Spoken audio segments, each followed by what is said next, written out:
Është përshkallëzuar protesta e mira shqiptarëve kundër vendim të gjyqësorit ndaj shqiptarëve në çështjen Mostra. Gazlosjellës, forcat të shumta speciale u përleshën me tubuesit. Protestuesit fillimisht shumblodhën në sheshin Çajir të Shkupit, më pas ata u nisën drejt gjykatës për të shprehur revoltën ndaj ndenim kapital të 6 shqiptarëve për vrasjen e 5 fish në Smilkovës të Shkupit 2 vjet më parë.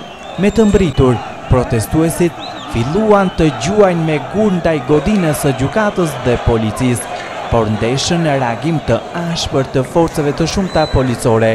Shumë rrugë janë mbyllur nga policia në përpjekje për të zbrasur protestuesit drejt Çajirit.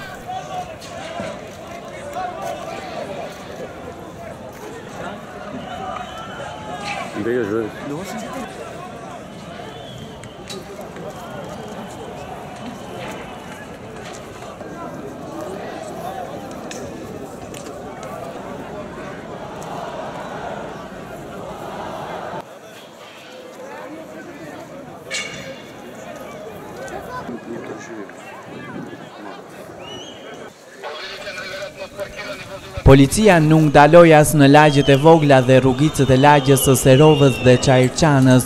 Shok bombat dhe bombat lotësjellse nuk munguan as në shtëpitë e qytetarëve dhe oborrët e tyre. Tek ura në lagjen Çajirçania, policia dhe protestuesit përsëri u ballafaqjuan kësaj radhe edhe më ashpër. Disa ka ndihmë e shpejt të lënduar ka dhe pjesëtar të policisë dhe protestuesit. U deshën pothuajse 3 orë të tëra që policia duke shfrytzuar çdo mekanizëm të ndalë valën e protestuesve. Dëmët ende vërej në për rrugët e qytetit, pavarësisht qetësisë dhe largim të protesteve, zjarrit dhe gjësëndët e hedhura ngarkojnë komunikacionin rrugor.